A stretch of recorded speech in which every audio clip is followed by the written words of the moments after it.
Bonjour à vous tous et à vous toutes, nous sommes le mercredi 10 mars 2021 et voici le résumé de la troisième étape, le fameux contre-la-montre individuel entre Gênes et Gênes. Ce contre-la-montre nous a réservé des surprises puisque Juan Denis c'est le premier en tête du chrono qui devance 20 coureurs en ce début de contre-la-montre en 17 minutes et 47 secondes. Sonic Anderson battra Ron Dennis en 17 minutes et 44 secondes. Rémi Cavagna, le TGV de Clermont-Ferrand, bat le temps de Sonic Anderson avec 17 minutes 34 secondes, 95 centièmes. Enfin 95, voilà. Ensuite, il est dépassé par Stéphane Bissegger, le Suisse. Il fallait se méfier de Stéphane Bissegger puisque c'était l'un des favoris. Stéphane Bissegger bat le temps de Rémi Cavagna en 17 minutes 34 secondes et 12 centièmes. Euh, Ça s'est joué à 83 centièmes de seconde. Voilà, donc Stéphane Bissegger qui endosse le maillot jaune. Michael Matthews perd son maillot jaune. Après, en ayant perdu au moins plus de 20 secondes d'écart, je crois.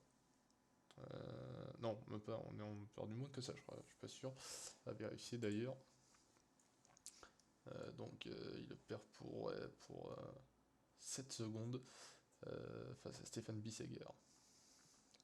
Le profil de la quatrième étape, enfin juste avant le classement, pardon, le classement avec le classement à l'issue de ce contre-la-montre, le classement général donc Stéphane Bissegger prend le maillot jaune, Rémi Cavagna donc à 0 secondes, 83 centièmes de seconde, Primoz Roglic 3ème à 6 secondes derrière, Brandon McNulty à 9 secondes, Michael Matthews à 9 secondes, avec le bonif 14 secondes, Søren Kragh Andersen 6ème avec 10 secondes, Mats Pedersen 12ème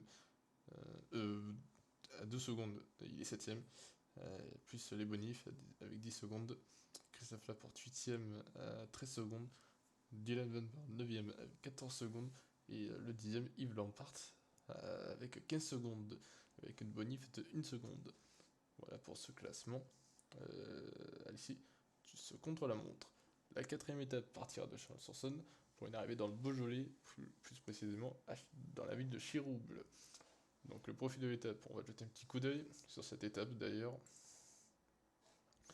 Mais juste avant, donc, je vous propose la carte de cette édition d'ailleurs, pour vous montrer où les coureurs arriveront sur la carte. Voilà, donc dans cette qualité de Chirouble, dans le Beaujolais. Et donc, le profil de l'étape d'ailleurs, que je vais vous montrer maintenant. Et donc, avec 7 cols et côtes répertoriés en deuxième et première catégorie. On commencera avec avec le col des Chèvres, 2,3 km de montée à 7,6% de pente. On a également le col de la Pistole avec 3,1 km de montée à 6,6% de pente. La côte de la Croix de Montmain, 3,6 km de montée à 5,4% de pente.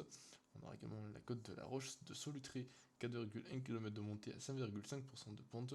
On aura également le fameux mont Bouilly, 3 km de montée à 7,7% de pente. Un col de deuxième catégorie qui sera traversé deux fois d'ailleurs par les coureurs, puisque les coureurs feront deux tours de circuit à peu près à partir du kilomètre, à partir de que je vous annonce ça, à partir une fois que le Mont Brouille sera passé donc à partir des 65 km de l'arrivée. Voilà donc pour cette information. D'ailleurs, le Paris-Nice avait déjà organisé une arrivée au Mont Brouille, mais à cette époque, le Mont Brouille avait eu un impact sur avait eu un impact à cause de à cause de la neige, pardon. Donc du coup, les organisateurs avaient annulé l'étape qui devait arriver au Mont Brouille. Voilà. On se souvient également en 2017 de la victoire de Julien Alaphilippe au Montbrouille, c'était sur un contre-la-montre. Et enfin, donc, on aura également la montée de Chirouble, la montée finale, 7,3 km de montée avec 6% de pente, un col de première catégorie. Deux sprints, on aura le col de Durbuise, donc qui sera traversé deux fois, Voilà, donc 2 sprints intermédiaires pour une seule localité, c'est le col de Derby, qui est un col non répertorié. Et il y aura également le col de Brancion, un col de non répertorié au début de l'étape. Voilà donc pour le profil de la quatrième étape. Je vous donne rendez-vous donc demain, jeudi 11 mars, pour le résumé de cette quatrième étape. Et je serai d'ailleurs en direct de Bolène pour l'arrivée de cette cinquième étape entre Vienne et Bolène. À demain, tout le monde, pour la cinquième étape. Ciao tout le monde.